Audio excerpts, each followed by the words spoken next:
Everyone, আশা করি সবাই সুস্থ আছেন। আজকে কিন্তু আমি ঈদ স্পেশাল একটা মেকআপ লুক নিয়ে চলে এসেছি। তো আমার লুকটা হচ্ছে আমি এরকম একটা লুক ক্রিয়েট করেছি।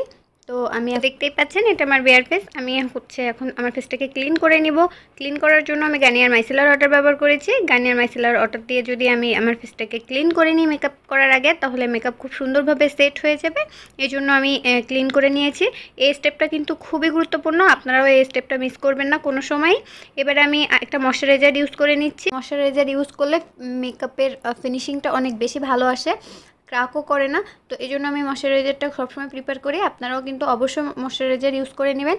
এরপরে আমি ইউজ করছি ওয়েট অ্যান্ড ওয়াইল্ডের প্রাইমার। এই প্রাইমারটা খুবই লাইট ওয়েট, আমার খুবই পছন্দ হয়েছে। আসলে হচ্ছে মেকআপ করার আগে ফেসের কিছু প্রিপারেশান থাকে, আমি সেগুলোই করছি একের পর এক। প্রথমে হচ্ছে আমার ফেসটাকে ক্লিন করে নিয়েছি, তারপরে হচ্ছে ফেসে ময়শ্চারাইজার দিয়ে নিয়েছি, এখন আমি প্রাইমার ইউজ করে নিচ্ছি। এই তিনটা স্টেপই কিন্তু খুবই ইম্পর্ট্যান্ট, কেউই মিস করবেন না যদি একটা অনেকক্ষণ স্টে করবে এবং হচ্ছে ক্রাক ফ্রি এরকম মেকআপ পেতে চান তাহলে। এখন আমি নোটের এই ফাউন্ডেশনটা ব্যবহার করছি। আমি ফার্স্ট টাইম কিন্তু নোটের ফাউন্ডেশন ইউজ করেছি, আর আমার কাছে খুবই ভালো। কাভারেজের কথা যদি বলতে হয় তাহলে আমার কাছে একদমই ফুল কাভারেজ ফাউন্ডেশন এরকম মনে হয়নি, কিন্তু তারপরেও মোটামুটি কাভারেজ অনেক ভালো দিছে। আমার ফেসের সাথে একদমই মনে হচ্ছিল না আমি আলাদা কিছু অ্যাপ্লাই করেছি আমার ফেসে। এখন হয়তো আপনারা বুঝছেন না, কিন্তু আস্তে আস্তে আমি যখন ভালো করে ব্লেন্ডিংটা করে নিব তখন বুঝতে পারবেন যে একদম ফেসের সাথে অ্যাডজাস্ট হয়ে যাচ্ছে। আর ফাউন্ডেশনটার স্মেলটা আমার কাছে খুব ভালো লেগেছে। আমি আগেই বলেছি আমি প্রথম হচ্ছে নোটের ফাউন্ডেশন ইউজ করলাম। আপনারা যদি এই ফাউন্ডেশন ইউজ করে থাকেন তাহলে আমাকে জানায়েন যে আপনাদের কাছে কেমন লেগেছে এই ফাউন্ডেশনটা ব্যবহার করে। তো আমার মোটামুটি ব্লেন্ডিং শেষ। আমি এখন যেটা করব, আমি আইব্রোটা করে নেব। এই জন্য রেভুলেশনের আইব্রো পমেটটা আমি ইউজ করছি। আর আপনারা দেখতেই পাচ্ছেন আমার আইব্রো পমেটের উপরের যে লেখাটা, কিন্তু ওটা হচ্ছে অ্যাকচুয়ালি কি হয়েছে, অনেক দিন ধরে ইউজ করছি, তার কারণে উপরের লেখাটাও মুছে গেছে। তো আপনারা বুঝতেই পাচ্ছেন আমি রেভুলেশনের আইব্রো পমেটটা কী পরিমাণ ইউজ করে থাকি। তো হচ্ছে আমি মোটামুটি একটা আইব্রো কমপ্লিট করে ফেলেছি। এখন আমি অপর আইব্রোটাও হচ্ছে করার চেষ্টা করছি। আপনারা দেখতেই পাচ্ছেন এখন।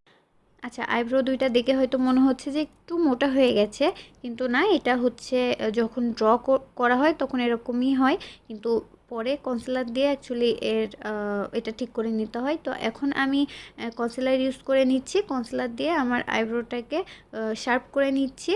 আর এজন্য আমি রেভুলেশনের কনসিলার ইউজ করেছি। আর আপনারা যারা আমার ভিডিও আগে থেকেই দেখেন তারা জানেন যে আমি সবসময় কনসিলারের জন্য রেভুলেশনের কনসিলারটাই ব্যবহার করি, কারণ আমার কাছে অ্যাকচুয়ালি রেভুলেশনের কনসিলারটা খুবই খুবই ভালো লাগে।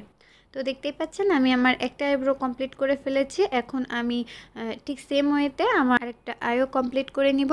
এজন্য আমি আবারও হচ্ছে রেভুলেশনের কনসিলার দিয়ে আমার এই আইটাকেও শার্প করার চেষ্টা করছি। এটাকে আমি অত ডিটেলস দেখাই নাই, আমি জাস্ট একটু তাড়াহুড়া করে এই জিনিসটা দেখিয়ে দিচ্ছি। আপনারা দেখে আইব্রো ড্র করাটা যদি অনেকের কাছে কঠিন মনে হয় তাহলে আমার অন্যান্য ভিডিওগুলোও দেখতে পারেন, মেকআপ ভিডিওগুলো। আমি সেখানে খুব ডিটেলসে দেখিয়েছি কিভাবে আইব্রো সুন্দরভাবে করতে হয়। তো এখন আমি যেটা করব, আমার ফেসে হচ্ছে আমি কনসিলার অ্যাপ্লাই করে নিচ্ছি। আমি যে যে জায়গাগুলোকে ফোকাস করতে চাচ্ছি আমি সেই সেই জায়গাগুলোতে হচ্ছে কনসিলার ব্যবহার করে নিচ্ছি। এখন কনসিলারটাকে আমি খুব ভালোভাবে ব্লেন্ড করে নিব, কারণ ব্লেন্ডিং খুবই জরুরি। অবশ্যই খুব ভালোভাবে ব্লেন্ডিং করতে হবে, নাহলে কিন্তু মেকআপটা ভালো দেখা যাবে না। ওকে, তো এখন আমি আমার ফেস পাউডার অ্যাপ্লাই করে নিচ্ছি। ফেস পাউডার অ্যাপ্লাই করলে সোয়েটিংটা কম হবে। আপনারা চাইলে সাথে করে ফেস পাউডারটাও রাখতে পারেন। যদি ঈদে বাইরে যান ঘুরতে, তাহলে যখন সোয়েটিং হবে তখনই একটু ফেস পাউডার অ্যাপ্লাই করে নিলে ঠিক হয়ে যাবে জিনিসটা। আর ফ্রেশও লাগবে, মেকআপটা ক্র্যাক করবে না। তো এখন আমি হচ্ছে আমার ফেসটাকে হচ্ছে শার্প দেখানোর জন্য আমি ব্রোঞ্জার অ্যাপ্লাই করে নিচ্ছি। আর ব্রোঞ্জার অ্যাপ্লাই করার টেকনিক বা কি কোন ফেসে কোনভাবে ব্রোঞ্জার অ্যাপ্লাই করলে ভালো লাগবে সেটা আমি ডিটেলস হচ্ছে আমার আগের ভিডিওগুলোতে বলেছি। এই ভিডিওটাতে আমি অত কিছু আর বলছি না, জাস্ট আমি র্যান্ডমলি হচ্ছে ফেসটাকে হচ্ছে আমার হচ্ছে ব্রোঞ্জারটা অ্যাপ্লাই করে নিচ্ছি। আমার নোজটাকেও আমি এখন একটু কন্ট্রোল করে নিচ্ছি। আর নোজটাকে কন্ট্রোল করার জন্য আমি যে রেভুলেশনের রক্সেস প্যালেটটাই ব্যবহার করছি, যেটা দিয়ে আমি এতক্ষণ ব্রোঞ্জিংটা করে নিলাম। আচ্ছা, তো এখন আমি এই ব্লাশ প্যালেটটা থেকে আমি ব্লাশ অ্যাপ্লাই করব আমার ফেসে। তো হচ্ছে এই প্যালেটটা হচ্ছে রেভলিউশনেরই প্যালেট। অ্যাকচুয়ালি রেভলিউশনের প্রোডাক্টগুলো আমার খুবই পছন্দ। আপনারা আপনারা হচ্ছে আমার ভিডিওগুলো আগে থেকে যদি দেখে থাকেন তাহলে বুঝবেন যে আমি রেভলিউশনের প্রোডাক্ট খুবই খুবই হচ্ছে ইউজ করি। অ্যাকচুয়ালি রেভলিউশনের প্রোডাক্টগুলো রিজনেবল প্রাইসের মধ্যে খুবই ভালো, এই জন্যই আমি রেভলিউশনের প্রোডাক্টগুলো পছন্দ করি।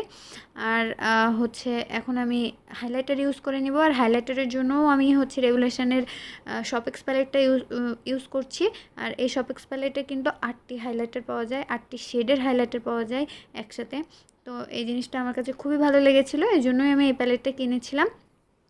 তো আমি যে হচ্ছে অংশটা আমি হাইলাইট করতে চাচ্ছি সেই জায়গাগুলোতে আমি হাইলাইট দিয়ে নিচ্ছি। এখন আমার মোটামুটি ফেস মেকআপ কমপ্লিট হয়ে গেছে, এখন আই মেকআপে চলে যাব। এই জন্য আমি প্রথমে হচ্ছে কনসিলার দিয়ে আমি আইয়ের বেসটা রেডি করে নিচ্ছি।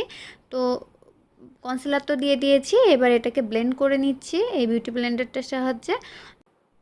অ্যাকচুয়ালি কনসিলার না দিলে আই মেকআপটা ভিজিবল হয় না খুব ভালোভাবে, এই জন্য আমি হচ্ছে কনসিলার দিয়ে নিয়েছি। আর এই জন্য কিন্তু আমি রেভলিউশনের কনসিলারটাই ব্যবহার করেছি।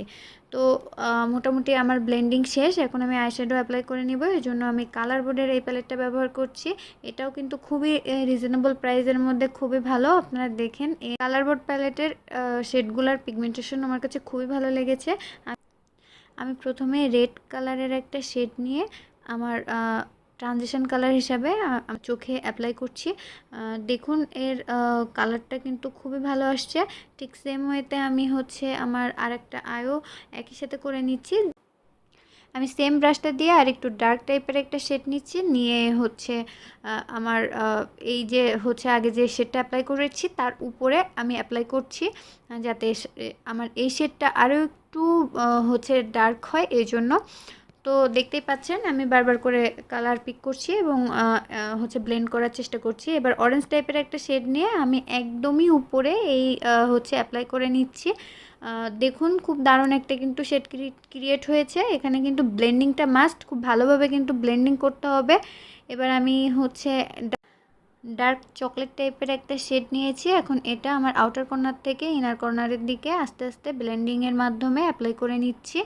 দেখুন হচ্ছে ঠিক সেম ওয়েতে আমি আমার আরেকটা আইতেও হচ্ছে ডার্ক চকলেট টাইপের কালারটা অ্যাপ্লাই করে নিচ্ছি। এখন এই প্যালেট থেকে গোল্ডেন কালারের এই গ্লিটারটা নিয়ে আমি হাত দিয়ে আমার চোখের উপরে মানে আইলিডে হচ্ছে আস্তে আস্তে করে হচ্ছে বসিয়ে দিচ্ছি। এজন্য কোনো গ্লুর প্রয়োজন নাই, অ্যাকচুয়ালি এটা খুবই সুন্দরভাবে হচ্ছে চোখের সাথে আটকে যায়। গ্লু ছাড়া যে গ্লিটারগুলো এগুলো আমার কাছে খুবই পছন্দ হয়, আমার খুবই ভালো লাগে। গ্লু লাগিয়ে তারপরে গ্লিটার বসানো এটা আমার কাছে এক্সট্রা পরিশ্রম মনে হয়, তো এই জন্য এই টাইপের গ্লিটারগুলোই আমার কাছে খুবই পছন্দের। আচ্ছা, চোখের নিচের অংশে এখন আমি একটু আইশ্যাডো অ্যাপ্লাই করে নিচ্ছি, এই জন্য কিন্তু আমি ওই একই টাইপের শেডগুলোই আমি হচ্ছে ঘুরিয়ে ফিরে চোখের নিচে অ্যাপ্লাই করে নিয়েছি। এবার মাস্কারা অ্যাপ্লাই করে নিচ্ছি, আর মাস্কারার জন্য আমি মেবিলিনের মাস্কারা ব্যবহার করেছি। যারা ফেক ল্যাশ ইউজ করে না তাদের জন্য এই মাস্কারাটা খুব বেটার একটা অপশন হতে পারে। আমি এখন আমার ফেসে সেটিং স্প্রে ব্যবহার করে নিচ্ছি, আর এর জন্য হচ্ছে রেভলিউশনের সেটিং স্প্রেটাই আমি ব্যবহার করছি। সেটিং স্প্রে অ্যাপ্লাই করার পরে আমি আমার ফেসটাকে একটু ড্রাই করে নিচ্ছি। এখন আমি ল্যাশ অ্যাপ্লাই করে নিচ্ছি। ল্যাশ দেওয়ার পরে আই লুকটা অনেক সুন্দর লাগে। আপনারা নিশ্চয়ই দেখতেই পাচ্ছেন আমি হচ্ছে কিভাবে ল্যাশটাকে হচ্ছে আমার চোখে অ্যাটাচ করে নিয়েছি। তো এখন আমি কাজল অ্যাপ্লাই করে নিচ্ছি, ব্ল্যাক একটা কাজল। আমার কাছে মনে হয়েছে যে এই লুকের সাথে ব্ল্যাক কাজলটা খুবই ভালো যাবে, এই জন্য এবার এই ব্রাশটা দিয়ে আমি কাজলটাকে একটু স্মাচ করে দিচ্ছি। তো ব্রাউনটা হাইলাইট করব, এই জন্য আমি রেভলিউশনের প্যালেট থেকে এই শেডটা হচ্ছে নিয়েছি। এটাই কিন্তু আমি হাইলাইটার হিসাবে এই শেডটাই কিন্তু ব্যবহার করেছিলাম। তো মোটামুটি আমার আই লুক কমপ্লিট হয়ে গিয়েছে। এখন আমি আমার হচ্ছে লিপস্টিকটা অ্যাপ্লাই করে নিচ্ছি। আর লিপস্টিকের জন্য দেখতেই পাচ্ছেন আমি মেরুন টাইপের একটা শেড নিয়েছি। আমার কাছে মনে হয়েছে এই শেডটা আমার আজকের লুকের সাথে খুব ভালো যাবে, এই জন্য এখন আমি এই ইয়াররিংটা পরে নিচ্ছি আমার ড্রেসের সাথে ম্যাচিং করে। লুকটা কমপ্লিট হয়ে গিয়েছে। হোপ এই লুকটা আপনাদের পছন্দ হয়েছে। তো সবার ঈদ ভালো কাটবে এই আশা নিয়েই আমি আমার ভিডিওটা আজকে এখানেই শেষ করছি।